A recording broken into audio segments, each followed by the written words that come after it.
నా పేరు doctor CL Venkatrao. కీళ్ళ నొప్పులు, ముఖ్యంగా మోకాళ్ళ నొప్పులు చాలామందికి వస్తూ ఉన్నాయి. దీనికి ప్రధాన కారణం మోకాళ్ళలో జిగురు తగ్గిపోవటం. దీనికి అదనంగా స్థూలకాయము, భారీకాయం ఉన్నప్పుడు మోకాళ్ళు బరువు మొయ్యలేక అరిగిపోతాయి. మనం దేవుడు సృష్టించేటప్పుడు మోకాళ్ళు గరిష్టంగా 70-75 కేజీలు మోయటానికి సృష్టించాడు. మనం 100 కేజీలు దాటేస్తే ఆ కీళ్ళ అరుగుదల త్వరితగతి నుండి మధ్య వయసులోనే కీళ్ళు అరిగిపోతాయి. అందుచేత స్థూలకాయము, భారీకాయము నియంత్రించకుండా మనం ఎన్ని ప్రయత్నాలు చేసినా ఉపయోగం లేదు.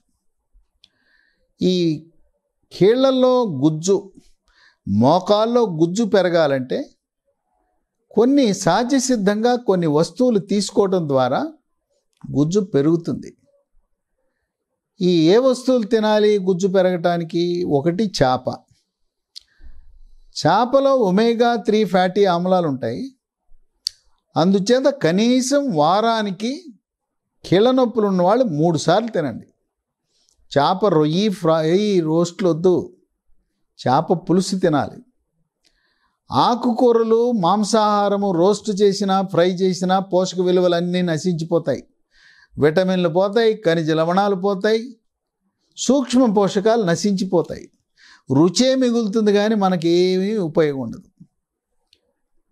కొంతమంది చేప తింటారు, దాంతోపాటు ఫిష్ ఆయిల్ అని గొట్టాలు దొరుకుతాయి. ఈ చేప నూనెని గొట్టంలో పెట్టి ఫిష్ ఆయిల్ అని అల్లోపతి షాపులో దొరుకుతాయి. రోజు ఒకటి వేసుకుంటే మంచిదే. 2 వాల్నట్స్, రోజుకి 6 వాల్నట్స్ నానబెట్టి క్రమం తప్పకుండా ప్రతిరోజు తీసుకోండి. దాంట్లో ఒమేగా-3 ఫ్యాటీ ఆమ్లాలు ఉంటాయి. ఆ మోకాల్లో కీళ్ళలో గుజ్జును పెంచుతుంది. ఈ విధంగా క్రమం తప్పకుండా వాల్నట్స్ వాడండి. 3 ఆకుకూరలు.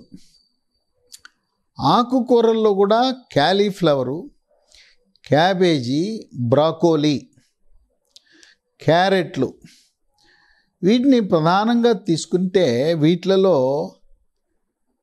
విటమిన్లు ఏ, విటమిన్ సి, విటమిన్ కే, తర్వాత ఫ్రీ రాడికల్స్ని, వాటి యొక్క ప్రభావాన్ని తగ్గించే గుణం ఉంది.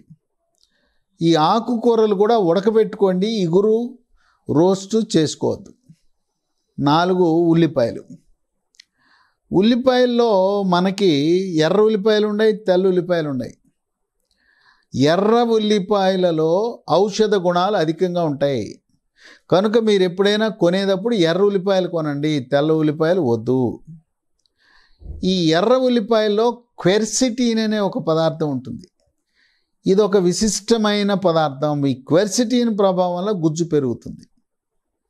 5 వెల్లుల్లి. వెల్లుల్లి ఉదయాన్నే ఒక 4 రెబ్బలు పొట్టు తీసేసి నవిలేయచ్చు. లేదు, వెల్లుల్లి పేస్ట్ తయారు చేసి మనం భోంచేసేటప్పుడు అన్నం ముద్దలు పెట్టుకుని తినేయచ్చు. 1-2 ముద్దల వెల్లుల్లి పేస్ట్ పెట్టుకుని తినేసేయచ్చు. ఈ వెల్లుల్లిలో అల్లిసిన్ అనే ఒక విశిష్టమైన పదార్థం ఉంది. దాని ప్రభావం వల్ల మోకాళ్ళలో గుజ్జు పెరుగుతుంది. రొమటాయిడ్ కీళ్ళవాతం అని మహిళలకు చేతుల వేళ్ళు, ఈ కణుపులు, కీళ్ళ దగ్గర వాపు, బుడిపెలు, చేతి వేళ్ళు వంకరలు తిరిగిపోవటం, చేతి వేళ్ల కీళ్లతో ప్రారంభమైన రొమటాయిడ్ కీళ్ళవాతం మొత్తం శరీరం నుండి అన్ని కీళ్ళకు పాకిపోతుంది. అటువంటి రొమటాయిడ్ కీళ్ళవాతానికి కూడా మేలు జరుగుతుంది వెల్లుల్లిపాయ తింటే. 6 ఎముకలు, బొక్కలు. ఈ ఎముకలని ముఖ్యంగా గొర్రె, మేక నుంచి కాళ్ళలో ఉండే ఎముకలు ఉంటాయి.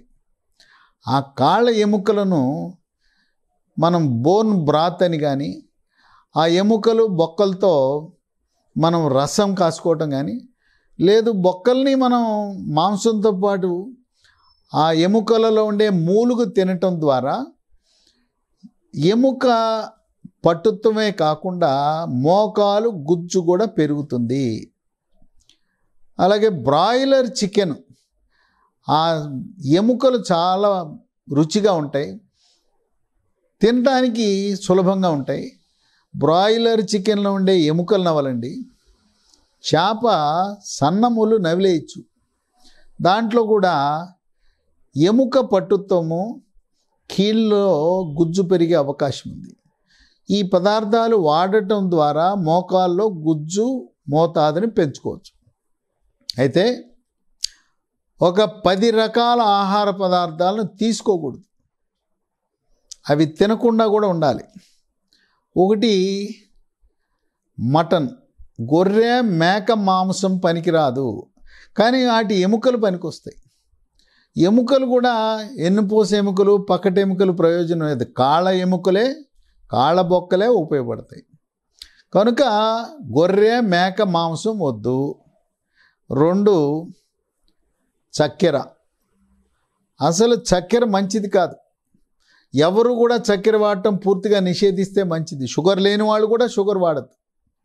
షుగర్లో 24 రకాల రసాయన పదార్థాలు ఉండి షుగర్ వల్ల నరాల బలహీనత, క్యాన్సర్లు వస్తున్నాయి. షుగర్తో చేసిన వస్తువులు ఏది వాడద్దు. బెల్లాన్ని వాడచ్చు. బెల్లం కూడా ఆర్గానిక్ బెల్లం వాడాలి. ఆర్గానిక్ బెల్లం అంటే నల్లగా ఉంటుంది, రాగి రంగులో ఉంటుంది. మరి పసుపు రంగులో ఉండి మెరిసిపోయే బెల్లం అంటే అది కెమికల్ బెల్లం. కెమికల్ బెల్లం మంచిది కాదు. తాటి బెల్లంతో చేసుకుంటే ఇంకా మంచిది.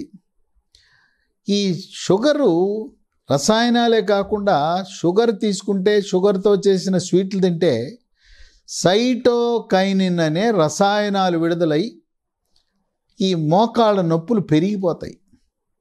3 శాచ్యురేటెడ్ కొవ్వులు పనికిరాదు. శాచ్యురేటెడ్ కొవ్వులు ఈ ఫాస్ట్ ఫుడ్ సెంటర్లో మరి పిజ్జా, బర్గర్లు, ఈ నూడిల్స్, ఫ్రైడ్ రైస్లో ఉంటాయి. అవి మంచిది కాదు. ఫాస్ట్ ఫుడ్ సెంటర్లలో ఆహారము తీసుకోవటం మంచిది కాదు. 4 ట్రాన్స్ కొవ్వులు అని ఉంటాయి. ఈ ట్రాన్స్ కొవ్వులు ఎక్కువగా బేకరీ వస్తువుల్లో ఉంటాయి. బేకరీ వస్తువులు అంటే కుకీలు, పాస్తాలు, కేకులు, బిస్కెట్లు, ఇవన్నీ కూడా మైదాతో తయారు చేస్తారు. అవి కూడా వాడకూడదు. 5 మనం వాడకూడని నూనెలు, డాల్డా వద్దు, వనస్పతి వద్దు. అలాగే కుసుమ నూనె, మొక్కజొన్న నుంచి నూనె మనం తక్కువ వాడతాం, అవి కూడా మంచిది కాదు. 6 మనము తెల్లగా ఉండే మల్లెపూలా ఉండే అన్నం, అది మంచిది కాదు. బ్రౌన్ రైస్ లేదు మణిపూర్లో తయారయ్యే బ్లాక్ రైస్ అక్కడ ఉత్పత్తి అవుతాయి, అవి చాలా మంచిది. తెల్ల అన్నం వాడద్దు, తెల్ల బియ్యం వద్దు. తర్వాత ఉర్లగడ్డ, బంగాళదుంప, పొటాటో వాడకం కూడా తగ్గించాలి. 7 నూడిల్స్, ఫ్రైడ్ రైస్ తయారు చేయటానికి టేస్టింగ్ సాల్ట్ అని వాడతారు. టేస్టింగ్ సాల్ట్కి రసాయన పేరు ఎంఎస్జి, మోనోసోడియం గ్లూటామేట్. దానివల్ల కూడా మోకాళ్ళ నొప్పులు పెరుగుతాయి. Tasting salt వాడద్దు. 8 మైదా. మైదా మనకు శత్రువు. మైదాతో చేసిన పరోటాలు, మైదాతో చేసిన రోటీలు, మైదాతో చేసిన బేకరీ ఉత్పత్తులు, మైదాతో చేసిన పూరి ఏది వాడద్దు. 9 కూల్ డ్రింక్స్, సోడాలు. కూల్ డ్రింక్స్ రంగులు కలిపిన షుగర్ నీళ్ళే, దాంట్లో గ్యాస్ నింపుతారు. వాటి వల్ల కూడా కీళ్ళలో గుజ్జు హరించుకుపోతుంది. 10 మద్యపానం. మద్యపానాన్ని పూర్తిగా వదిలేయాలి. కళ్ళు, సారా, బీరు, బ్రాందీ, విస్కీ, బ్రాండ్ ఏదైనా ఆ మద్యపానం నిషేధిస్తే, మద్యపానం పూర్తిగా తాక్కుండా ఉంటే మోకాళ్ళ నొప్పులు తగ్గుతాయి, మోకాళ్ళలో గుజ్జు పెరుగుతుంది. ఈ విధంగా మోకాళ్ళలో గ్రీజులా, మన వాహనాలలో బేరింగులకి ఎలా గ్రీజ్ వేస్తామో అలాంటి గుజ్జు మోకాళ్ళలో ప్రధాన కీలక పాత్ర పోషిస్తుంది. అన్ని కీళ్ళల్లో కూడా గుజ్జు ఉంటుంది, కానీ దీని యొక్క పాత్ర ప్రధానంగా మోకాళ్ళలో కనపడుతుంది. గుజ్జు పెరిగే వస్తువులు వాడండి. ఈ కీళ్ళకి హాని కలిగించే ఈ 10 రకాల ఆహార పదార్థాలను పూర్తిగా దాన్ని విస్మరించండి, వాడద్దు. ఈ మోకాళ్ళతో బాధపడే కంటే ఈ 10 రకాల ఆహార పదార్థాలకు దూరంగా ఉండటము చాలా మంచిది.